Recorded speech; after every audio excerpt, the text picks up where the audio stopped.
आज की वीडियो में हम लोग देखेंगे provision for tax and payment of tax. किस तरीके से कैश फ्लो में हम लोग टैक्स का प्रोविज़न करते हैं और उसका पेमेंट करते हैं। ठीक है, तो ए पॉइंट है इसमें, provision for tax is an estimate of tax liability of a given year. जो प्रोविज़न फॉर टैक्स होता है वो क्या होता है? एक एस्टिमेशन होता है टैक्स का as a liability for given year. ठीक है, tax paid net of refund is deducted from cash generated from operations, that is operating activities, to determine cash flow from operating activities। ठीक है, जो भी tax पे किया है उसमें से रिफंड को हम लोग डिडक्ट कर देते हैं और उसको डिडक्ट करने के बाद कैश जनरेटेड फ्रॉम ऑपरेशन में से डिडक्ट करते हैं, जिससे कि हमको cash flow from operating activity मिलती है। नेक्स्ट आता है, if the amount of tax paid is not given it can be calculated by preparing provision for tax account. अगर हमें टैक्स पेड नहीं दिया गया है तो इसको कैलकुलेट करने के लिए हम लोग क्या करते हैं? प्रोविज़न फॉर टैक्स अकाउंट बनाते हैं। This account gives information of tax paid during the current year as well as provision made for tax for the current year. ठीक है, तो ये जो अकाउंट होता है ये हमें किस चीज़ से रिलेटेड इन्फॉर्मेशन देता है? जो भी टैक्स पे किया है हमने करेंट ईयर में और जो भी प्रोविज़न बनाया है टैक्स के लिए करेंट ईयर में, दोनों ही जो चीज़ें हैं ये हमको किससे पता चलती हैं? प्रोविज़न फॉर टैक्स अकाउंट से। ठीक है, आगे देखते हैं इसी में। तो अब प्रोविज़न फॉर टैक्स अकाउंट कैसे बनता है? देखिए इस तरीके से बनता है, ये इसका फॉर्मेट है। प्रोविज़न फॉर टैक्स अकाउंट, इसमें पर्टिकुलर है, अमाउंट है, पर्टिकुलर है, अमाउंट है। ठीक है, ये डेबिट साइड हो गया और ये क्रेडिट साइड हो गया। अब इसमें देखिए सबसे पहले आता है टू बैंक अकाउंट, जो भी टैक्स पे किया गया है। ठीक है, जो भी बैलेंस है टैक्स का वो ब्रॉट डाउन आ गया।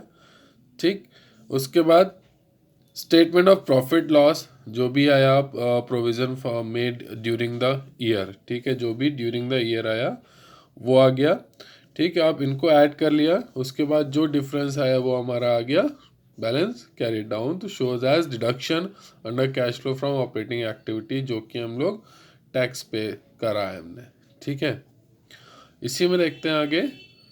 When both opening and closing balance of provision for tax are given and no other information is given, then जब हमें दोनों ओपनिंग और क्लोजिंग दोनों ही बैलेंस दिए गए होते हैं प्रोविज़न फॉर टैक्स के और दूसरी कोई भी इंफॉर्मेशन नहीं दी गई होती है, तब हम क्या करते हैं? Opening balance is treated as tax paid during the year, it is shown as outflow of cash in cash flow operating activities. जो ओपनिंग बैलेंस होता है कैश टैक्स पे का, उसको क्या करते हैं? टैक्स पेड मान लेते हैं ड्यूरिंग द ईयर का। ठीक है, और इसको एज आउटफ्लो ऑफ कैश दिखाते हैं cash flow from operating activity में। जो क्लोजिंग बैलेंस होता है उसको कैसे ट्रीट करते हैं? Tax provision made for in the current year. जो क्लोजिंग बैलेंस होता है उसको provision made in the current year मानते हैं और it is added to the current year's profit, और इसको करेंट ईयर के प्रॉफिट में ऐड कर दिया जाता है। ठीक है, आगे देखें इसी में। इसका एक्चुअली एक एग्जांपल देख लेते हैं। Let us take an example for better understanding. Evan Limited has balance in provision for tax account of rupees 50,000 and 75,000 as on 31st March 18 and 19 respectively. जो EVN लिमिटेड है उसके पास प्रोविज़न फॉर टैक्स अकाउंट का balance है। ठीक है, एक है 50,000, एक है 75,000। कब? 31st मार्च 18 और 19 को रेस्पेक्टिवली। ठीक है, तो दोनों ईयर का हमें दिया गया है। It made a provision for tax during the year of rupees 65,000। उन्होंने क्या किया है ड्यूरिंग द ईयर? जो उन्होंने टैक्स लगाया है वो कितना लगाया है? 65,000 लगाया है। Find out the amount of tax paid during the year. तो हमें क्या फाइंड आउट करना है कि क्या टैक्स उन्होंने पे किया है उस करंट ईयर में। ठीक है, तो इसका हम लोग कैसे पता लगा सकते हैं? प्रोविज़न फॉर टैक्स अकाउंट से, ठीक है। तो चलिए प्रोविज़न फॉर टैक्स अकाउंट बनाते हैं हम लोग। तो टैक्स अकाउंट आ गया, सबसे पहले बैलेंस ब्रॉट डाउन आ गया 50,000, ठीक है। बैलेंस कैरी डाउन आ गया हमारा 75,000 जो कि क्लोजिंग है। उसके बाद by statement of profit and loss जो भी प्रोविज़न मेड किया गया है, जो कि हम लोगों ने tax it made a provision for tax during the year हम लोगों ने किया था 65,000। उस 65,000 को आ गया statement of profit and loss में, उसको ट्रांसफ़र किया प्रोविज़न मेड करेंट ईयर 65,000। अब जो बैलेंसिंग फिगर आएगा, ठीक है, वो क्या हो जाएगा? टू बैंक अकाउंट हो जाएगा, जो भी टैक्स हमने पे किया है, ठीक है। जो अमाउंट आएगा वो हमारा जो टैक्स पे किया है वो हमें पता चल जाएगा कि करेंट ईयर में हमने कितना टैक्स पे किया है, ठीक है। चलिए आगे एक एग्जांपल और देखते हैं इसी में। तो इलस्ट्रेशन 32 में हमारा calculate tax paid by preparing provision for tax account, ठीक है। अब हमें ये निकालना है कि क्या टैक्स पे किया है, ठीक है। प्रोविज़न फॉर टैक्स अकाउंट बना के निकालना है इसमें। From the following information calculate cash flow from operating activities. तो statement of profit and loss दिया हुआ है, ईयर एंडेड 31 मार्च 2019 का। रेवेन्यू फ्रॉम ऑपरेशन है, एक्सपेंस दिए हैं, टोटल एक्सपेंस दिया हुआ है, लेस कर दिया है प्रोविज़न फॉर टैक्स, और प्रॉफिट आफ्टर टैक्स निकल आया, ठीक है। तो इस तरीके से हमें क्या दिया है? Statement of profit and loss दिया है। उसके बाद दिया हुआ है नोट्स टू अकाउंट, ठीक है। ये जो नोट्स टू अकाउंट है ये भी दिया गया है, इसमें ओपनिंग इन्वेंट्री दिया है और लेस क्लोजिंग इन्वेंट्री दिया है, ठीक है। तो इससे हमें स्टॉक इन ट्रेड पता चल रहा है। क्लियर है?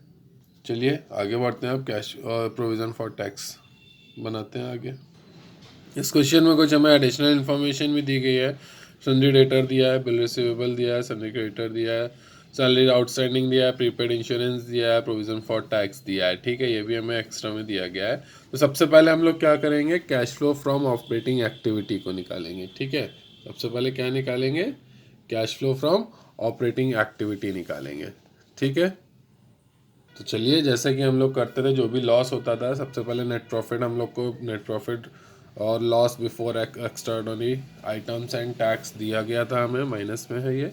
इसमें नॉन कैश आइटम जो है वो ऐड कर देते हैं, जिसमें डेप्रिसिएशन एंड अमोर्टाइजेशन है हमारा, इसको ऐड किया तो बचा कितना है हमारे पास? ओनली 65,000 बचा। उसके बाद ये कितना आ गया हमारा? Opening loss before working capital change, हमें ये मिल गया 65,000। उसके बाद आएगा, इसमें ऐड करेंगे जो भी लॉस है हमारा, सॉरी जो भी, अभी तो हम लोग इसमें देखेंगे decrease in current assets and decrease in increase in current liabilities को ऐड कर लेंगे इसमें, ठीक है। तो बी आर हो गया हमारा, और आउटस्टैंडिंग सैलरीज हो गया, ये ऐड हो जाएगा हमारा, ठीक है। तो 50,000 बचा। उसके बाद लेस कर लेंगे increase in current assets and decrease in current liability, इसमें debtor, inventory, prepaid insurance, sundry creditor है, ये आ गया, ठीक है। उसके बाद ये हो गया हमारा, इसको लेस किया तो हमारे पास ये है वैल्यू। उसके बाद यूज़, ये आ गया हमारे पास cash used in operation before tax, ठीक है। अब इनकम टैक्स जो भी पे किया है हमें ये निकालना है, ठीक है। तो सिंपल है, ये हमें नहीं दिया गया है कि कितना हमने पे किया है या क्या पे करना है अभी हमें, ठीक है। तो इसके लिए हम क्या करेंगे? ये प्रोविज़न फॉर टैक्स अकाउंट हम लोग बनाएंगे। क्या बनाएंगे? प्रोविज़न फॉर टैक्स अकाउंट बनाया हम लोगों ने। अब प्रोविज़न फॉर टैक्स अकाउंट में क्या है? हमें ओपनिंग बैलेंस और क्लोजिंग बैलेंस दिया हुआ है, ठीक है। ये हमारा ओपनिंग बैलेंस हो गया और ये हमारा बैलेंस CD क्लोजिंग बैलेंस हो गया, ठीक है। ये दोनों हमें दिया हुआ है। और क्या प्रोविज़न फॉर टैक्स बनाया है इन्होंने, वो भी दिया हुआ है, ठीक है। तो ये डाल दिया। अब जो बैलेंसिंग फिगर आएगा हमारा, ठीक है, जो बैलेंसिंग फिगर आएगा वो आएगा कि जो भी हमने जो गिवन ईयर है उसमें क्या टैक्स पे किया है, ठीक है। तो ये जो हमारा बैंक अकाउंट आया टैक्स पेड 55,000, इस 55,000 को cash use in operations before tax में से लेस कर देंगे, तो जो बचेगा हमारा वो आएगा cash used in operating activity आ जाएगा। क्लियर है ये सबको? ठीक है। तो यहाँ पर जो cash flow from operating activities हम लोग पढ़ रहे थे, अभी यहाँ पर वो कंप्लीट हो गया है, ठीक है। अब इसमें कुछ नहीं बचा है। नेक्स्ट हमारा आएगा cash flow from investing activities, ठीक है, उसको हम लोग नेक्स्ट वीडियो में देखेंगे। तो अभी हम आपको कुछ क्वेश्चंस देंगे, वो क्वेश्चंस आपको करने हैं, प्लस जो एग्जाम्पल्स मैंने बताया उसको ज़रूर ध्यान से लगाइएगा, ठीक है।